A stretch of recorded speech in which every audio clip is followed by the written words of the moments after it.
The horse that lost its liberty. The fable of how the horse lost its liberty in the course of settling a petty conflict exists in two versions involving either a stag or a boar and is numbered 269 in the Perry Index. When the story is told in a political context, it warns against seeking a remedy that leaves one worse off than before. Where economic circumstances are involved, it teaches that independence is always better than compromised plenty. A horse disputes ownership of a meadow with a stag but cannot drive it off by force. It therefore calls in the aid of a man, who bridles the horse and rides on its back. But then, seeing how useful the horse is to him, he refuses to unbridle it afterwards.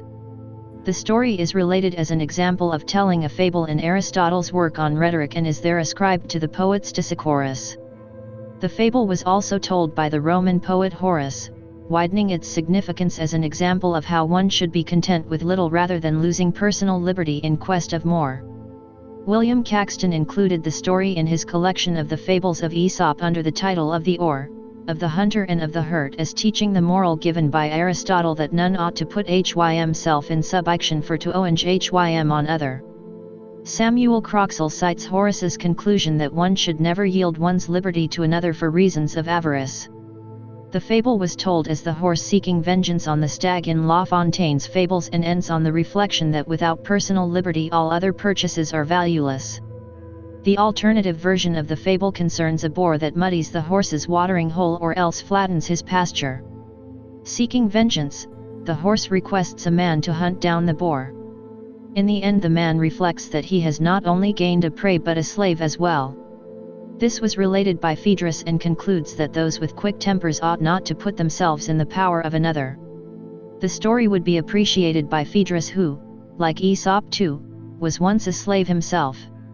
Roger Lestrange told both the boar version and the stag version as illustrating the need to be careful that the remedy is not worse than the original offense.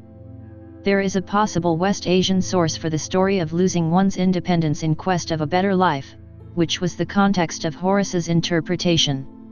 This is in a fragmentary proverbial saying in the 6th century BCE Aramaic version of the story of Ahikar in which an onager stoutly rejects the suggestion that it should be bridled. A man one day said to the onager, "Let me ride upon thee, and I will maintain thee."